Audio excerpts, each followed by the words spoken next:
Hello students, हमारे इस platform पे आप सभी का स्वागत है। आज हम फिज़िक्स का जो पेपर हुआ था लास्ट 9 तारीख को, जो 9 नवंबर को जो पेपर हुआ था 9 नवंबर 2025 में, उसका हम फिज़िक्स के पोर्शन का डिस्कशन करने जा रहे हैं। तो देखिए, बहुत आराम से देखिएगा। मैं बहुत विस्तार पूर्वक क्वेश्चंस को समझाऊंगा। पहला क्वेश्चन देखते हैं। पहले मैं डायग्राम बना लूँ। यहाँ डायग्राम के हिसाब से क्वेश्चन चलेगा।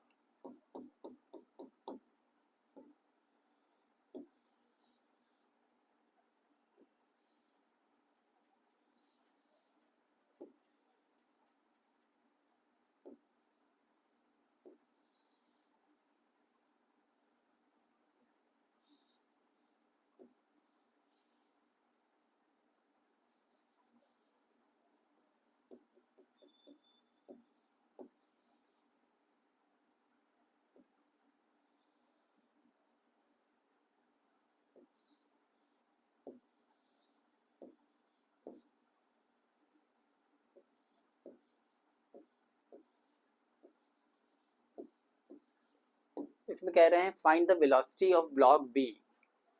मतलब ये कह रहे हैं क्वेश्चन में, ये डायग्राम दिया हुआ है, ब्लॉक ए की वेलोसिटी नीचे की डायरेक्शन में है 10 मीटर्स पर सेकेंड और ब्लॉक बी की वेलोसिटी निकालनी है। ये क्वेश्चन है। तो चलिए इसको समझाते हैं। ऐसे क्वेश्चंस में हम क्या करेंगे, मतलब ये कंस्ट्रेंट मोशन की प्रॉब्लम है, तो मैं इसको जरा इसी समय इसकी थ्योरी भी समझाऊंगा और क्वेश्चन को बड़े ढंग से धीरे धीरे समझा रहा हूँ। समझिएगा। मैंने एक बाउंड्री बना ली। ये पीले रंग की बाउंड्री मैंने बना ली। अब मैंने ये बाउंड्री इस माइंडसेट से बनाई है कि मुझे इसकी वेलोसिटी निकालनी है और ये ब्लॉक इस थ्रेड से कनेक्टेड है, तो मेरी बाउंड्री इस थ्रेड से को क्रॉस करती हुई जानी चाहिए। और मैंने यहाँ पे ऐसे बाउंड्री बनाई है, इसकी वेलोसिटी दी हुई है और ये ब्लॉक इस थ्रेड से कनेक्टेड है, तो बाउंड्री इस थ्रेड के थ्रू भी पास होनी चाहिए, इस वाले थ्रेड के थ्रू भी पास होनी चाहिए। तो ये बाउंड्री बन गई। टेंशन को अगर हम देखें तो मैं अब इस बाउंड्री पे टेंशन देख रहा हूँ, तो यहाँ पे टेंशन ऐसे एक्ट करेगा। इस बाउंड्री के अंदर जो कुछ भी स्टफ है, इस बाउंड्री के अंदर क्या है, ये पुली है, ये पुली है और बाकी ये थ्रेड का इतना पार्ट, इतना पार्ट, इतना पार्ट, इतना पार्ट। तो इस बाउंड्री के अंदर जो कुछ भी है, जो कुछ भी स्टफ इस बाउंड्री के अंदर है, मैं उसको कंसीडर कर रहा हूँ। थ्रेड का टेंशन बाउंड्री से दूर जाता हुआ होगा ऐसे। यहाँ पे टेंशन मैंने टी माना क्योंकि इसके अंदर जो कुछ भी है उसका मैं फ्री बॉडी डायग्राम बना रहा हूँ। तो ये जो टेंशन होगा बाउंड्री से दूर जाता हुआ होगा। यहाँ से चलो, अब देखो मैं कैसे मूव कर रहा हूँ। यहाँ से चल रहा हूँ, ऐसे गया, ऐसे गया, ऐसे गया, ऐसे गया, तो एक ही थ्रेड आ रहा है रास्ते में। देखिए फिर से, ऐसे गया, ऐसे गया, ऐसे गया, तो यहाँ से यहाँ तक सेम थ्रेड है, एक ही थ्रेड है। एक ही थ्रेड है तो एक ही टेंशन होगा, सेम टेंशन होगा। तो यहाँ पे टेंशन टी है इस धागे में, तो यहाँ पे इस धागे में भी टेंशन टी होगा, इसमें भी टेंशन टी होगा। इसको T1 मान लेते हैं, ये भी T1 होगा, ये भी T1 होगा। यहाँ पे जो टेंशन होगा वो T2 होगा, क्योंकि ये धागा बदल गया। यहाँ से यहाँ तक सेम धागा है, टेंशन T1 है। ये धागा बदल गया, टेंशन T2 हो गया। यहाँ पे टेंशन मान लेते हैं ये T1 है, यहाँ पे टेंशन कुछ मान लेते हैं T3 मान लेते हैं, ऐसे हो गया। अब बाउंड्री के अंदर जो कुछ भी है वो हमारा सिस्टम है। अब मैं यहाँ पे ये देखना चाह रहा हूँ कि इस पुली को देखो, मैं यहाँ पे देखना चाह रहा हूँ कि T1 और T2 में क्या रिलेशन होगा। तो इस पुली को कंसीडर करो। इस पुली को, जब भी आप पुली को कंसीडर करोगे, देखिए मैं इस पुली को कंसिडर कर रहा हूँ। जब भी आप पुली को कंसिडर करोगे तो उसके साथ जो धागे कनेक्टेड हैं उनको भी लेंगे। तो यहाँ से ये धागा कनेक्टेड है, यहाँ से ये धागा कनेक्टेड है, यहाँ से ये धागा कनेक्टेड है, धागों के साथ पुली को लेंगे।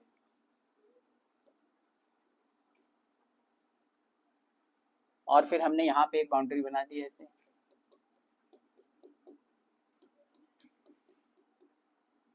यहाँ पे जो टेंशन है वो T1 है, ऐसे बनाया, बाउंड्री से दूर जाता हुआ। इस धागे में जो टेंशन है वो T1 है, ऐसे बनाया, बाउंड्री से दूर जाता हुआ। इस धागे में जो टेंशन है वो T2 है, ऐसे बनाया, बाउंड्री से दूर जाता हुआ। अब इस पुली के ऊपर मैंने न्यूटन का सेकंड लॉ लगाया, F equal to ma। F यहाँ पे क्या होता है? F यहाँ पे नेट फोर्स होता है। नेट फोर्स कितना है? ऊपर की तरफ 2T1, नीचे की तरफ T2, तो नेट फोर्स कितना हो गया? T2 माइनस 2T1 या 2T1 minus T2। Net force कितना हो गया? F 2 times T1 minus T2, ये तो F हो गया नेट फोर्स। मास कितना है पुली का? मास 0 है। हम यहाँ पे पुली को मासलेस मान रहे हैं, मास 0 है, तो राइट हैंड साइड 0 हो गई। तो यहाँ से आ गया T2 equal to 2T1, T2 equal to 2T1, ये रिलेशन आ गया। अब उसके बाद हमने ये किया कि हमने ये कहा कि इसके अंदर जो कुछ भी है, जो कुछ भी स्टफ इसके अंदर है, उसके ऊपर हमने वर्क एनर्जी थ्योरम लगाई। वर्क एनर्जी थ्योरम ये कहती है that change in the kinetic energy equal to work done by all the forces. इसके अंदर जो कुछ भी सिस्टम है हमारा, उसके ऊपर मैंने वर्क एनर्जी थ्योरम लगाई। और मैं आपको बता दूं, work energy theorem is a result of Newton second law, F equal to ma। F equal to ma का कॉन्सिक्वेंस है, F इक्वल टू ma से वर्क एनर्जी थ्योरम डिराइव हो जाती है। तो change in the kinetic energy क्या होगी? क्योंकि ये सिस्टम हमारा मासलेस है, तो काइनेटिक एनर्जी में जो चेंज होगा वो 0 होगा, equal to work done by all the forces. तो मतलब जितने भी फोर्सेज हैं, इसके ऊपर जो भी फोर्सेज लग रहे हैं, उनके द्वारा किया गया वर्क 0 है। और these are the external forces. External forces के द्वारा किया गया वर्क 0 है। वर्क अगर 0 है तो पावर जो होगी, मतलब इसको मैं ऐसे भी लिख सकता हूँ ना, W ऑल मतलब sigma W, work done by all the forces 0 है। सिग्मा W मतलब work done by all the forces 0 है। Work done per unit time क्या होता है? पावर होती है। तो अगर मैं टाइम से डिवाइड कर दूं तो कोई फर्क तो पड़ेगा नहीं। तो work done per unit time क्या हो गई? पावर हो गई, यानी सिग्मा P इक्वल टू 0 हो गया। मतलब जो पावर डेसिपेटेड है या पावर कंज्यूम्ड है, total power consume, that will be 0। और पावर का फॉर्मूला क्या होता है? Force into velocity. पावर का जो बिल्कुल बेसिक फॉर्मूला है F dot V, force into velocity. तो जो F dot V, sigma P equal to 0 मतलब F dot V equal to 0, force into velocity equal to 0। तो अब यहाँ पे देखते हैं, हम इस कॉन्सेप्ट को लगाते हैं। इस कॉन्सेप्ट को हमने जो बाउंड्री के अंदर जो भी हमारा सिस्टम है, उस सिस्टम के ऊपर हमने ये कॉन्सेप्ट लगाया, एक्सटर्नल फोर्सेस का वर्क। तो देखो यहाँ पे ये जो टेंशन है ये कोई वर्क नहीं करेगा, क्योंकि ये पॉइंट रेस्ट पे है, वेलोसिटी 0 है, तो वर्क नहीं होगा। यहाँ पे टेंशन वर्क नहीं करेगा क्योंकि वेलोसिटी 0 है, इस पॉइंट, ये पॉइंट रेस्ट पे है, इसकी वेलोसिटी 0 है, तो ये टेंशन यहाँ पे भी वर्क नहीं करेगा। एक्सटर्नल फोर्सेस देख रहे हैं इस बाउंड्री के ऊपर, जो एक्सटर्नल फोर्सेस हैं, ये फोर्स, ये फोर्स, ये फोर्स, ये फोर्स, इन एक्सटर्नल फोर्सेस का वर्क देख रहे हैं। तो ये वाला फोर्स वर्क 0 करेगा क्योंकि ये रेस्ट पे है, ये वाला फोर्स वर्क 0 करेगा क्योंकि ये रेस्ट पे है, वेलोसिटी 0 है। ये वाला फोर्स वर्क करेगा, ये वाला फोर्स देखो ऐसे जा रहा है टेंशन, इस टेंशन को विजुलाइज करो, T1 ऐसे जा रहा है, ये T1 जा रहा है। तो T1 का ये एंगल थीटा है, तो ये एंगल भी थीटा होगा। ये थीटा है तो ये वाला एंगल भी थीटा होगा, अल्टरनेट एंगल है। तो T1 का इधर जो कंपोनेंट आएगा, ये वाला जो कंपोनेंट आएगा,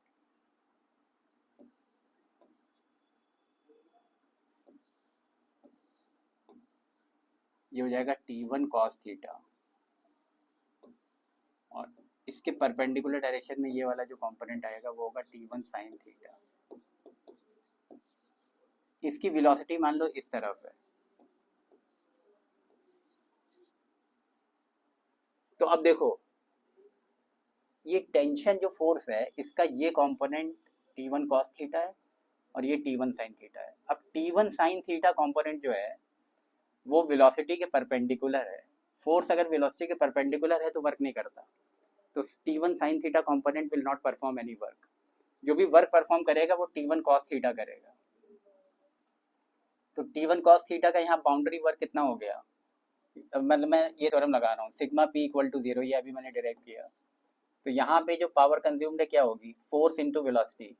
ये वाला फोर्स कोई वर्क नहीं कर रहा, केवल ये वाला फोर्स वर्क कर रहा है। फोर्स इधर लग रहा है और वेलोसिटी मैंने उल्टा मानी है, इधर मानी है, तो ये वाला फोर्स नेगेटिव वर्क कर रहा होगा।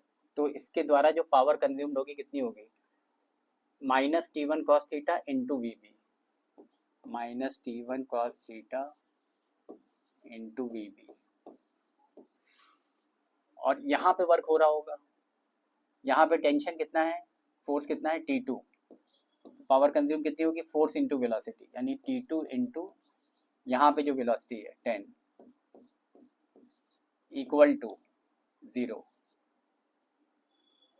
अच्छा, अब T2 इक्वल टू 2T1 है, तो यहाँ पे T2 की जगह 2T1 लिख सकता हूँ, तो ये हो गया minus T1 cos theta into V B, और T2 की जगह मैं लिख सकता हूँ 2T1, तो यहाँ पे लिख दो 2T1 इंटू 10 इक्वल टू 0। तो यहाँ से आ गया, ये T1 कैंसिल हो जाएगा, तो यहाँ से आ गया V B cos theta, V B cos theta, इसको उधर ले जाओ, equal to 20। So V B equal to 20 by cos theta.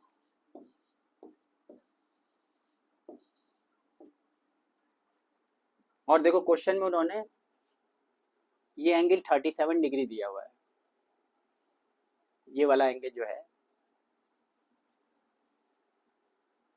ये वाला एंगल 37 डिग्री दिया हुआ है। cos 37 को अगर निकालना है तुम्हें तो कैसे निकालोगे, cos 37 है तो एक ट्रायंगल एज्यूम करो, एक ट्रायंगल एज्यूम करिए। ये एंगल अगर 37 है, ये 90 है, ये 3 है, ये 4 है, तो ये 5 होगा। तो cos 37 कितना होगा, इस ट्रायंगल से cos 37 होगा बेस अपॉन हाइपोटेन्यूज 4/5, 4/5, तो हो जाएगा 20 इंटू 5/4, तो 25 मीटर पर सेकेंड आ रहा है। तो ये पहला आंसर इसका सही हो गया, 25 मीटर पर सेकेंड आंसर सही हो गया। अब आपको लग रहा होगा, ये आपको थोड़ा कॉम्प्लिकेटेड लग रहा होगा, लेकिन ये क्या है, मैंने इसलिए बताया कि चाहे कैसा भी क्वेश्चन आ जाए, 10 पुली, 50 पुली, 2 पुली, 3 पुली, 4 पुली, कोई भी क्वेश्चन आ जाए, ये यूनिफाइंग कॉन्सेप्ट है। ये इस कॉन्सेप्ट से आप हर क्वेश्चन कर सकते हो। बस ये बाउंड्री बनाना है, बाउंड्री बनाने का मैंने माइंडसेट भी बता दिया, और फिर उसके बाद एक बार आप इसकी प्रैक्टिस करोगे तो ये मैकेनिकल हो जाएगा। आप इसकी कई बार प्रैक्टिस करो, एक बार अगर प्रैक्टिस आपकी सशक्त हो गई तो ये मैकेनिकल हो जाएगा, आप फौरन काम कर लिया करोगे। चलिए अगला क्वेश्चन देखते हैं। अगले क्वेश्चन में भी कंस्ट्रेंट मोशन का कॉन्सेप्ट है। दिया हुआ है कि ये एक दीवार है, ऐसे है, और यहाँ पे एक रॉड है,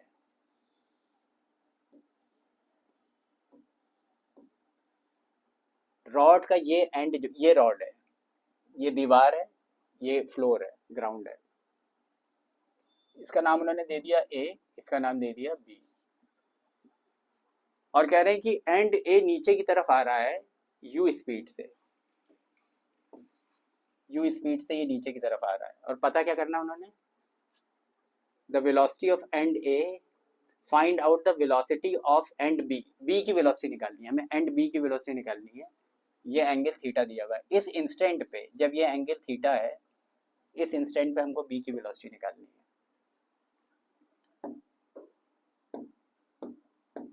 तो देखिए बी की जो वेलोसिटी होगी, पहले इसको जस्ट विजुलाइज करिए, अगर ये नीचे जा रहा है तो पॉइंट बी उधर जा रहा होगा, बी की वेलोसिटी इस तरफ होगी।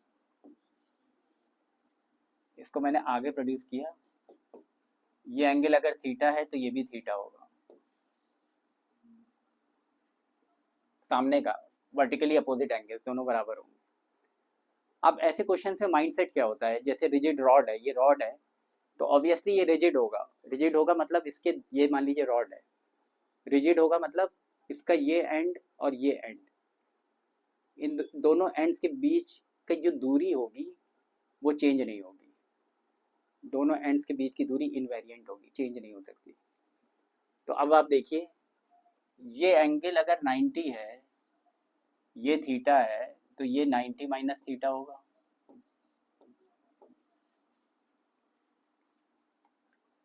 इस एंड की जो वेलोसिटी होगी, इसको अल्फा मान लेते हैं, इस एंगल को अल्फा मान लेते हैं। तो इस एंड की रॉड के डायरेक्शन में जो वेलोसिटी होगी वो u cos अल्फा होगी, और इस एंड की रॉड के डायरेक्शन में जो वेलोसिटी होगी वो vb cos थीटा होगी। अब विजुलाइज करिए, ये वाला एंड इस दिशा में u cos अल्फा वेलोसिटी से जा रहा है, और ये वाला एंड रॉड की दिशा में vb cos थीटा वेलोसिटी से जा रहा है। क्योंकि रॉड की लंबाई चेंज नहीं हो रही है, छोटी बड़ी नहीं हो रही है, चेंज नहीं हो रही है, तो जिस स्पीड से ये एंड इस दिशा में जाएगा उसी स्पीड से ये एंड इस दिशा में जाना चाहिए, नहीं तो रॉड की लंबाई छोटी बड़ी हो जाएगी। तो ये कॉन्सेप्ट लगता है ऐसी प्रॉब्लम्स में। तो हमें क्या करना है, u cos alpha equal to vb cos theta करना है। अल्फा क्या है, alpha is equal to 90 minus theta. वहां से देखिए alpha is equal to 90 minus theta,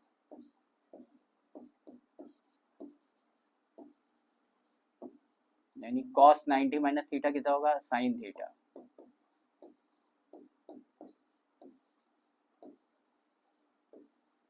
तो यहां से आ रहा है vb equal to u tan theta.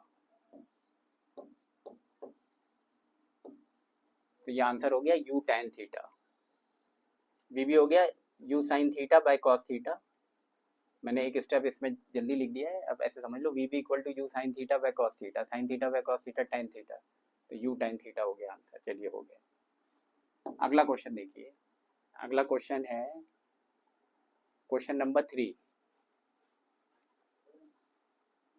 ये क्वेश्चन देखिए, इसमें कह रहे हैं कि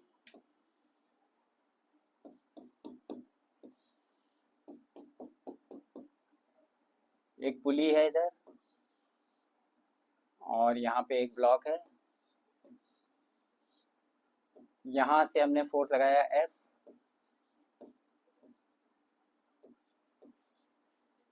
तो क्वेश्चन में कह रहे हैं कि what is the ratio of the acceleration of pulley to the acceleration of the block. Pulley का एक्सीलरेशन और ब्लॉक का एक्सीलरेशन दोनों के बीच का रेशियो क्या है। ये ब्लॉक है, m मास का ब्लॉक है। तो चलिए फिर से हम वही अपनी बाउंड्री बनाते हैं। अगर हमको वेलोसिटीज में या एक्सीलरेशंस में, वेलोसिटीज में या एक्सीलरेशंस में रेशियो निकालना है, तो हम वही वाली अपनी बाउंड्री बना के सिग्मा p इक्वल टू 0, अपनी जो थ्योरम हमने कंस्टेंट मोशन की बताई थी उसको लगाएंगे तो सवाल तुरंत हो जाएगा। चलिए हमने ये बाउंड्री बनाई। अभी मैंने आपको बताया था कि ये पुली जो है मासलेस है। मासलेस पुली पे massless F equal to ma से क्या पता चलता है, F क्या चीज है, नेट फोर्स, m क्या चीज है, मास। अगर मासलेस बॉडी है तो m जीरो हो जाएगा, m जीरो हो जाएगा तो राइट हैंड साइड जीरो हो जाएगी, तो मतलब नेट फोर्स जीरो हो जाएगा। तो मासलेस बॉडी पे नेट फोर्स नहीं लगता, न्यूटन का सेकंड लॉ कहता है मासलेस बॉडी पे नेट फोर्स जीरो है। तो ये मासलेस क्योंकि पुली है तो इस पर नेट फोर्स जीरो लगेगा। तो इधर से F लग रहा है तो इधर से F/2 लगना चाहिए, और इधर से F/2 लगना चाहिए। यहाँ पे और यहाँ पे, यहाँ से यहाँ तक सेम धागा जा रहा है, सेम धागा जा रहा है यहाँ से यहाँ तक, तो सेम टेंशन होगा। तो यहाँ पे अगर F/2 है तो यहाँ भी F/2 होगा, और दोनों F/2 क्यों होंगे, क्योंकि अगर ये भी F/2 हुआ, ये भी F/2 हुआ, तो टोटल F हो गया इस तरफ और F इस तरफ, तो नेट जीरो हो गया। नेट जीरो होने के लिए इधर भी F/2 और इधर भी F/2, उधर एफ तो नेट ज़ीरो होना चाहिए। ये हो गया। अब मान लेते हैं कि इसका जो एक्सेलरेशन है ये मान लीजिए इधर मूव कर रहा है, इसकी वेलोसिटी इधर है, velocity of block, V B मतलब वेलोसिटी ऑफ ब्लॉक, और पुली की वेलोसिटी इधर है, ये हो गया वी पी, वी पी मतलब वेलोसिटी ऑफ पुली। अब फिर से हमने वही कॉन्सेप्ट अपना लगाया, सिग्मा पी इक्वल टू 0, फिर से वही कॉन्सेप्ट लगा दिया, सिग्मा पी इक्वल टू 0 का। तो यहाँ पे जो वर्क हो रहा है सिग्मा पी मतलब फोर्स इनटू वेलोसिटी, तो यहाँ पे फोर्स एफ, बाउंड्री का force, boundary external force, boundary पे जो एक्सटर्नल फोर्स लग रहा है एफ, और वेलोसिटी इस पॉइंट की कितनी है वीपी, फोर्स इनटू वेलोसिटी, ये हो गया। और यहाँ पे क्या माना मैंने, माना ब्लॉक इधर जा रहा है और फोर्स यहाँ पे जो लग रहा है वो उल्टा लग रहा है, वेलोसिटी के उल्टे डायरेक्शन में, तो नेगेटिव वर्क होगा। नेगेटिव वर्क कितना होगा, फोर्स कितना है F/2, और वेलोसिटी कितनी है इस बिंदु की VB। ये वेलोसिटी में रिलेशन आया। इसको एक बार अगर तुम टाइम के रिस्पेक्ट में आप डिफ्रेंशिएट करोगे तो वेलोसिटी बन जाएगी एक्सीलरेशन। तो इसको अगर आप टाइम के रिस्पेक्ट में एक बार डिफ्रेंशिएट करो, F तो कैंसिल हो गया, टाइम के रिस्पेक्ट में डिफ्रेंशिएट करो तो एक्सीलरेशन ऑफ पुली आएगा, minus acceleration of block upon 2 equal to 0। तो यहाँ से आ रहा है acceleration of pulley equal to acceleration of the block upon 2। आपको क्या निकालना है, acceleration of the pulley divided by acceleration of block, इसको नीचे ले जाओ, ये निकालना है, कितना आया 1/2। 1/2 क्या होता है 0.5, तो ऑप्शन ए सही हो गया। चलिए ये भी हो गया क्वेश्चन, 3 हो गए। अब चौथे क्वेश्चन को देखो।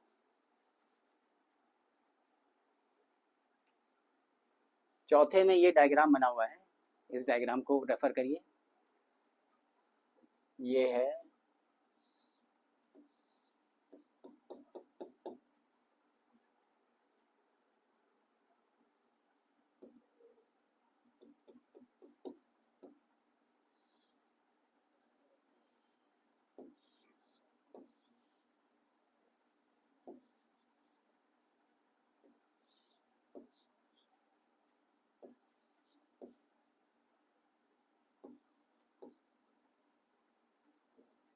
ये एंगल थीटा दिया हुआ है, ये एंगल थीटा दिया है, ये पॉइंट बी दिया हुआ है। अब पूछा क्या उन्होंने, tension in the string A B string में टेंशन पूछा है, इस स्ट्रिंग में टेंशन पूछा है। तो यहाँ से अगर आप देखो तो ये इस यहाँ पे ये जो नॉट है बीच में एक पॉइंट आएगा ना, मैं इसका फ्री बॉडी डायग्राम बना रहा हूँ, तो यहाँ पे इस धागे में जो टेंशन होगा वो इस बॉडी से, इस पॉइंट से दूर जाता हुआ ऐसे होगा। अगर मैं इस पार्टिकल का फ्री बॉडी डायग्राम बना रहा हूँ, यहाँ पे जो पार्टिकल है या पॉइंट है, तो ये जो फोर्स होगा, यहाँ से जो टेंशन है वो इस पॉइंट से दूर जाता हुआ होगा, ये टेंशन टी है, ये आपको निकालना है क्वेश्चन में। ये एंगल अगर थीटा है तो ये मैंने लाइन ड्रॉ करी, ये लाइन और ये लाइन पैरेलल है, ये एंगल अगर थीटा है तो ये भी थीटा होगा। तो टेंशन का इधर जो कंपोनेंट आ रहा है वो टी कॉस थीटा होगा, और इधर जो कंपोनेंट जा रहा है वो टी साइन थीटा होगा। अब ये पॉइंट जो है, ऑब्वियसली ये सिस्टम जो है वो इक्विलिब्रियम में है, तो लिखा भी है वर्टिकल इक्विलिब्रियम, इक्विलिब्रियम में है। तो इक्विलिब्रियम का मतलब ये हो गया कि इस दिशा में, इस पॉइंट पे इस दिशा में नेट फोर्स 0 लग रहा होगा। नेट 0 होने के लिए क्या होना चाहिए, F should be equal to T sine theta.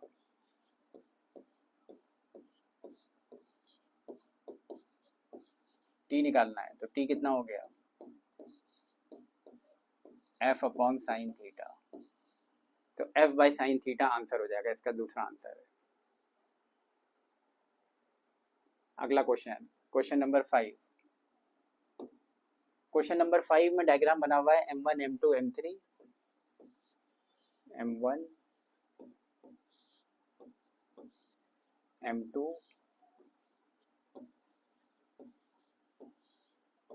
M3,